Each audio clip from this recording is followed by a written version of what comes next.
back in caveman days, there were 4 or 5 things really to be scared of, and that was it. Today, we're scared of everything. We're supposed to go into stress 1 to 2 times a year. The average person, based on studies, is going into stress 5 to 30 times a day. Welcome to the JJ Virgin Lifestyle Show with celebrity nutrition expert, fitness Hall of Famer, and 4-time New York Times bestselling author, JJ Virgin. JJ is a warrior mom whose knowledge and expertise have helped change hundreds of thousands of lives with over 3.5 million podcast downloads and appearances on Dr. Phil, Dr. Oz, The Today Show, Rachel Ray, Larry King Live. Whoa. This show is about you, not about me. I want to help you find practical, real-world ways to dial in your health and mindset so you can finally lose that weight and feel strong and energized. Stop settling for less than your personal best. It's time to find out how to look and feel better than ever. And I'll be right here with you the whole way. Hey, it's JJ, and today we are going to be talking about something we don't normally talk about. And this all came up because my son Grant was struggling with some just memories that were creating anxiety and anger. And I met a very cool guy, Dr. Alex Loyd. And Dr. Alex Loyd is a New York Times best-selling author. He's the author of The Healing Code, The Love Code, and now The Memory Code, that came out of his belief that almost every health problem has an underlying non-physical issue, which is the source and potential solution to that problem. And I bring that up because, all of us here, we're talking about what to eat and how to exercise and sleep, but there may be more going on from some memories that are getting in the way. And that's why I wanted to have Dr. Alex on today. He has been featured on NBC, ABC, CBS, Fox, and PBS, and is an expert in healing the source issues underlying illness and disease. His books have been #1 bestsellers in 7 countries, and now they are in 30 different languages and are in 42 countries. Plus, he did a PBS special on the healing codes, and really about getting to the source of the problem rather than managing symptoms. And you know how much I love that. We are all about getting to the root cause here. He's also been in USA Today, People, Time Magazine, Oprah.com, literally all over the place now. And he's built the largest practice of its kind all over the world with clients in 172 countries and counting. He lives in Nashville. You're going to hear the Southern twang. He's got his PhD in psychology and also a naturopathic doctorate degree. And he is also a super generous soul. Now, I will tell you, I got introduced to him from my pal, Marcy Shimoff, the author of Happy for No Reason. And he just came out and said, how can I help you? And I just, kind, generous people are incredible. So I wanted to feature him on the show and share with you, if you are struggling, maybe like you're not getting where you want to be in your health, to consider this. Plus, we've got some a great quiz he's going to talk about that you'll be able to grab at jjvirgin.com/Dr. Alex. Now, before I dive in, I want to do a shout out to H. Min Maine. And it's Heidi from Maine. Heidi from Maine, 5-star review. Thank you. She says, I just listened to episode 299 where you interviewed Sherry Salata. I found Sherry and Nancy's podcast last summer and fell in love with their podcast and message to the world. I actually learned about you via their podcast and fell in love with your podcast and messages as well. I've always told people I'm a work in progress. I'm in my 50s and so supercharged with my next adventure, thanks to women like you and Sherry and Nancy there to guide us. I just wanted to let you know we all appreciate you and we are listening. Keep up the great work. All right. Thank you so much, Heidi. I super appreciate it. Aren't we all works in progress here? And I think the important underlying score there is progress. And I adore Sherry. Oh my gosh, she is just fantastic. So big shout out to Sherry as well. Totally love her. And I will link to her podcast that we put. I'll link both to her podcast, The Sherry Nancy Show, and also the podcast I did with Sherry as well in the show notes. And now before I put this interview on, here's another one of my favorites.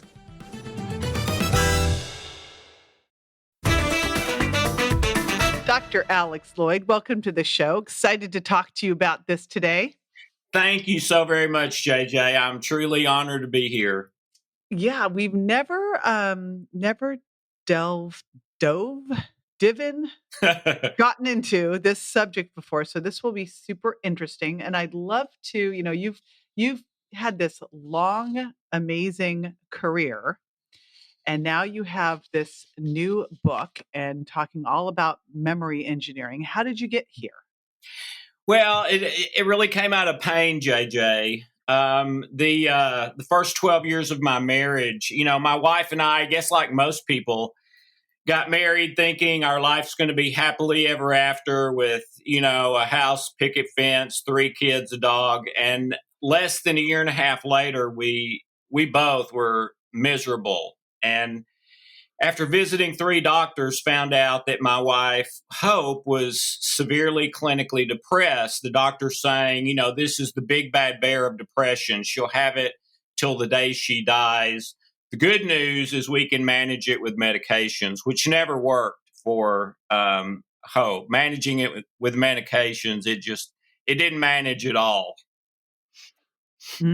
So that's what got me started was, searching for some way to help her because I never believed that she was supposed to live like that every day for the rest of her life. And that led me to psychology. So I went back to school, got a PhD in psychology, a doctorate in natural medicine, but it wasn't a career path, JJ. It was trying to find a way to heal my wife's depression. And that's what put me on the path about 30 years ago of memory engineering. Wow. But in between that, because you did the healing code, the love code, so you did a lot of other things prior. Were you developing this along the whole way or what? Yeah, I was. And those things were a great help. But if you know anything about psychology, and I'm not a Freud fan at all, I think Freud had probably more issues than the people he treated. But he was a genius, and he knew 100 years ago in psychology that it's all about your memories, and we've known that ever since. But the problem is talking about them for 6 months to 3 years almost never resolves them. At best, you come out with coping skills and medications that make you feel better. Now, that didn't happen with Hope, but it does happen with some people. But the love code and the healing code were some things that I developed that did help Hope and other people. But memory engineering was sort of the holy grail of the whole field. In fact, the memory code, which is the book coming out about memory engineering, my publisher tells me it's the first published process in history about memory engineering. So it took me about 30 years. It's been the holy grail for 100 years in sort of self-help and psychology. Yeah, well, I love this because I think most of us have probably gone to a therapist or psychologist throughout the years. And I remember sitting here talking about all these things. I go, this is not helping. This is just like, dredging up old stuff that there's nothing, there was like, I went, this is not a great thing. So this makes a lot more sense. Now, I know one of the things you talk about is that virtually every problem we have has its source as our memories. That's right. And in fact, where I got started on that was an ancient manuscript where Solomon 3,000 years ago said, guard your heart above everything else, for from it flows all the issues of life. And I asked 3 scholars, okay, whatever the heck Solomon's calling the heart, would that include depression? Would that include cancer? Would that include, and all 3 of them independently came back and said it would include anything you could name. And then in 2012, just a few years ago, Southwestern University Medical Center in Dallas, Texas, did a study to try to find out, where does cancer come from? Where does depression come from? Because, we get those things, and then when the shock wears off, you ask the doctor, well, where did this come from? How come I got it? My twin didn't, and this other person didn't. How did I get it? And the answer, which is an honest one, really ever since the dawn of Western medicine, JJ, is we don't know. So at the end of this study at Southwestern, they're interviewing Eric Nestler, the chairman of the department, who's a medical doctor from Harvard, and they're saying, we have finally found the source. Okay, what is it? It's your memories. Your memories tell you what you believe about everything, about Democrat or Republican, about everything, who you are, what you want to do in life. And these memories that have anger in them, fear in them, low self-worth in them, unforgiveness in them, rejection in them, those are the things that send a signal to our brain that puts us in stress. And here comes all these problems. So, this is sort of where the rubber meets the road, and we've always known it. We just hadn't had a solution for it. And everyone I've ever met has issues here. So then memories are the source of virtually every problem, and memory engineering is this technique is going to be what you can use as the solution to shift these things. Yes?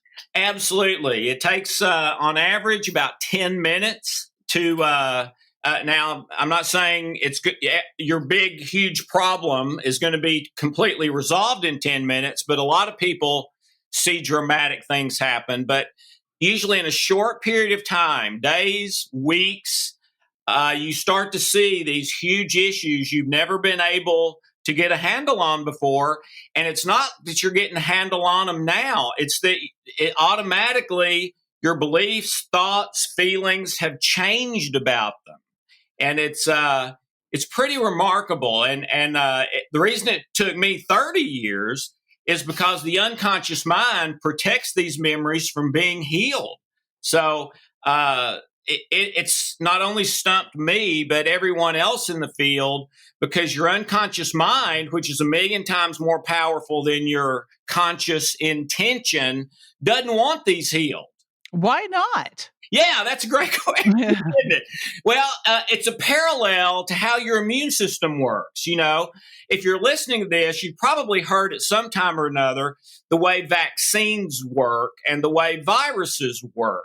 That if you ever get a virus and get sick for a week or whatever it is, you can never get that exact same virus again. Because when you get it the first time, your immune system catalogs it.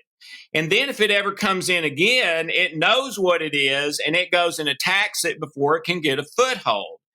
Well, that's exactly why your unconscious doesn't want these fear, anger, because all those things mean pain. And so when there's one of these memories in the unconscious protects that, because then if something similar to that starts to happen to you again, the unconscious mind said, we know what that is. That really threw Alex for a loop 7 years ago. So we know what to do now. So it's sort of an early warning defense system that's really an exact parallel of how your immune system works. So but you got to find a way around that. I was going to say, but your immune system is great. It works well. This is like kind of counterproductive as far as I can tell. It is. And in my opinion, JJ, that's from thousands of years of devolution of our memories, where, when back in caveman days, there were 4 or 5 things really to be scared of, and that was it. Today, we're scared of everything. I mean, we go into stress when the mailman comes, when the stock market goes down, when somebody looks at us funny in the grocery line. We're supposed to go into stress 1 to 2 times a year when that 18-wheeler is about to pull over on us or something. The average person, based on studies, is going into stress 5 to 30 times a day.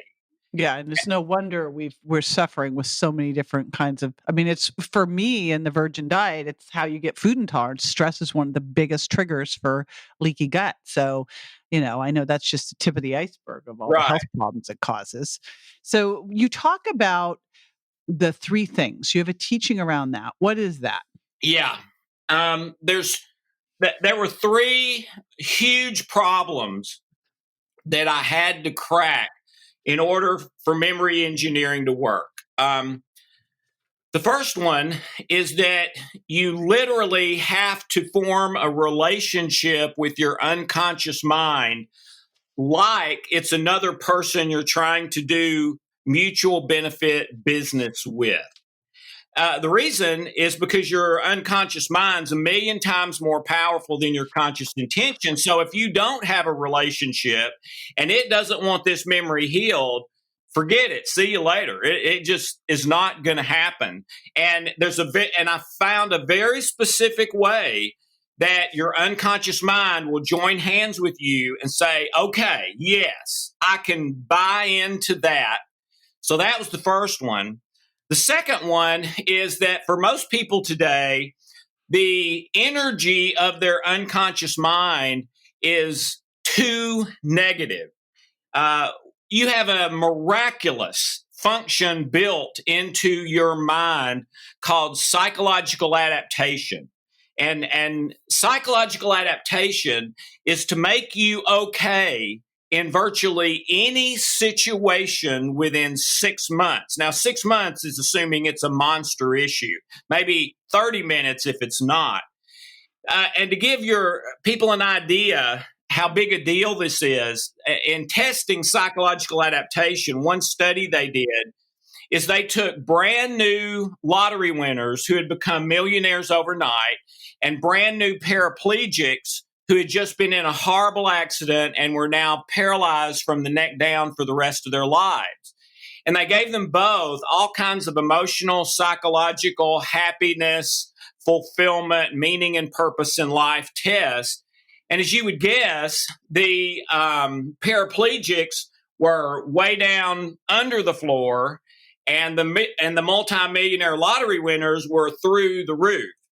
Well, 6 months later, they re-administer all the same tests, and there's no difference. The paraplegics are just as happy about their life, just as optimistic about the future, et cetera, as the lottery winners. It's absolutely miraculous. But the problem is, for the average person, the energy of their unconscious is too negative for psychological adaptation to overcome. So that was the second big hurdle and key, is finding a way to shift the energy of a person more and more positive until psychological adaptation grabs that problem and fixes it and makes it okay automatically.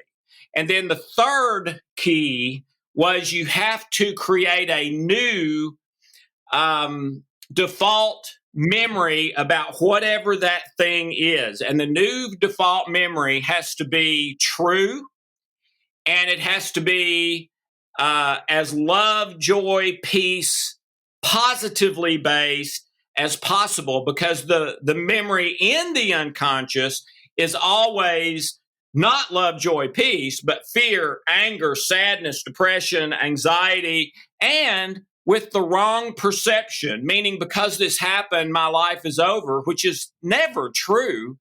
So the third one is you have to create a new default memory that from now on, whenever anything similar happens, the unconscious goes to this memory and says, no, things are okay here. And it doesn't shift you into negative thoughts, feelings, physiology, etc. So those were, and I've been working on this for 30 years, and I've never seen the solution to these three things anywhere else. But when you do these, oh man, the tumblers all click into place, and things start to shift automatically in your thinking, your body, you name it. So I look around, and early on when I was 30, I had an amazing mentor. I thought she was my business mentor, but the reality is she spent 6 months working on my mindset. She was like my Mr. Miyagi. She said I wasn't ready to learn anything in business yet. That I would limit myself. And one of the first things that she had me do, well, two things. She had me wear rubber bands around my wrist. And anything time I had a negative Yeah. or self-limiting thought, I was supposed to snap that rubber band, which Alex, I was like snapping the rubber band all day long. I'm like, oh my gosh. Yeah. But the other thing she taught me to do, and I think it's one of the reasons I was able to save my son, was to tightly control my environment, to stop listening to the news, to stop. And I remember my mother at the time was completely freaked out by this. She's like, you're not reading the newspaper? And I go, no. She goes, but what if something bad happens? I go, if it's something I really need to know, someone will tell me. But most of this bad stuff, I don't want to know it anyway. Right. But if you look at it, and now more than ever, there's just, we are surrounded by bad news, And so how can you make these shifts? Is it possible to make these shifts when you're surrounded by all this bad news? Or is one of the first things you need to do is really kind of disconnect from a bunch of this garbage coming in all the time? Well, I think I don't watch the news much anymore myself, and it's for some of those same reasons. So, yeah, I certainly advocate that. And there is something to garbage in, garbage out. But what we're talking about here goes a little bit beyond that, because if you change if you change your internal programming, which is almost exactly like changing the programming on your computer, you will automatically think different. You'll feel different. You'll behave different. Addictions will start to fall away. And the physiology of your body will start to shift to more and more positive, just like it did with Hope when she wasn't depressed anymore. Well, everybody knows that's about your brain chemistry, but where does that come from? And then when you change the internal programming, the brain chemistry normalizes on its own. So, yes, I absolutely believe in control your environment so that, you don't get too overwhelmed with negative. But even if you are in that environment and have reprogrammed yourself with memory engineering, it's not going to whack you out, you might say. That's very cool. Yeah. Well, because no matter what we do, you're going to be put into those situations. So this feels like your internal body armor to protect you. That's right. Absolutely. That's a good analogy. There you go. I love that. Now, I love what you have for everybody. We always have a great gift from our guests. And you have this quiz where people can identify their biggest strengths and weaknesses in 60 seconds and then how to fix it. Let us know what that is exactly that people can expect. Yeah, it's a test that I call X Factor. And in my experience, everyone's issues boil down to 4 different areas. Okay. Am I good? Am I bad? Am I safe? Am I not safe? And you can be in the middle of a police station and not feel safe. So that's not necessarily, just your circumstances. It's also how you see them. Am I loved, or have important people in my life harmed me or just not loved me the way I needed to be loved? So it boils everything down to the 4 primary root level, bottom line areas. And then it shows you or whoever takes the test, this is your biggest area that needs work, and this is your biggest strength. And here's how to build on that. And then if you take the test, you'll automatically get a series of emails from me, not to get you to buy something, but telling you more and more about these 4 areas and your particular score, and how to really enhance and rearrange and maximize everything in your life from now on by eliminating the weakness and building on the strength. Awesome. Cool. Everyone will be able to get that. You can go to jjvirgin.com/Dr. Alex, just spelled DRALEX. So again, jjvirgin.com/DRALEX, Dr. Alex. And Alex, thank you so much for jumping on. And thank you too for helping my son. For everybody listening, Dr. Alex jumped on with my son and walked through this process with him, because after his traumatic brain injury, he had a lot of memories coming up and was living in kind of a flight and fight situation. So you helped tremendously with that. So I wanted to thank you for being on the show, and also let everybody know this is you're an amazing resource to have. This can be incredibly helpful. Well, JJ, this is an honor for me because I love so much what you're doing. And please, please, please, we need you out there doing it. So thank you. All right. Thank you. Now, after the break, I'm going to share my top action step from today and a challenge. So stick with me so you can put this into immediate action. So this is where the rubber meets the road, where I give you a top takeaway and a challenge so you can take what you heard and put it into action. Now, today was kind of high level, talking about a concept, but I think the real takeaway here, in one that I saw with my son Grant, is that, we'll tend to look at, and again, I'm very left brain. So I'm like, okay, we can change what we eat. We can figure out our food intolerances. Okay, we can start to add in burst training. But the reality is that the biggest differentiator in everything you do is your mindset. And if you have some old memories in there gumming up the works, that can make put up the roadblocks that might make your getting to where you want to be with your health and in your life impossible. So here's my challenge for you. Take that quiz. It's free, that Dr. Alex talked about. And you can do that at jjvirgin.com/Dr. Alex. And my next challenge is, that's my challenge. And, kind of my takeaway is being open to that. There might be things going on out there that when you recognize them, you can shift them. And I know I had Grant's father and Grant on the phone, and Grant's dad immediately started working with Grant on how to work through these. And it's been hugely effective. So give yourself this gift, jjvirgin.com/Dr. Alex. And again, I want to make sure we're dealing with everything here. So I always like to look at what you're eating, when, how, exercise, stress, sleep, and then mindset is such a key thing. The biggest thing we can really do here is shift how we show up. So here's another thing that we can do. One more thing that you can do, you can rate this show. It helps a bunch. I'm always looking at, in fact, we just caught a big issue with our recordings because of people letting me know that, they said, you're talking over people. Turns out, no, it was our software that we were using was laying the tracks on top of each other. So I thank you for that because it helped us catch it. If there's something you'd like to know about, if something resonated with you, I'd love you to leave a review. And while you're there, make sure you subscribe. We are doing all sorts of fun new stuff here on the JJ Virgin Lifestyle Show. We're doing more solo interviews with me and then Q&A Friday. So you don't want to miss anything. So subscribe so you never miss a show. All righty. See you next time. Bye. That's all for this episode of the JJ Virgin Lifestyle Show, which marks another step towards a healthier body and mind. Don't forget to rate, review, and subscribe to the show, and we'll talk to you next week.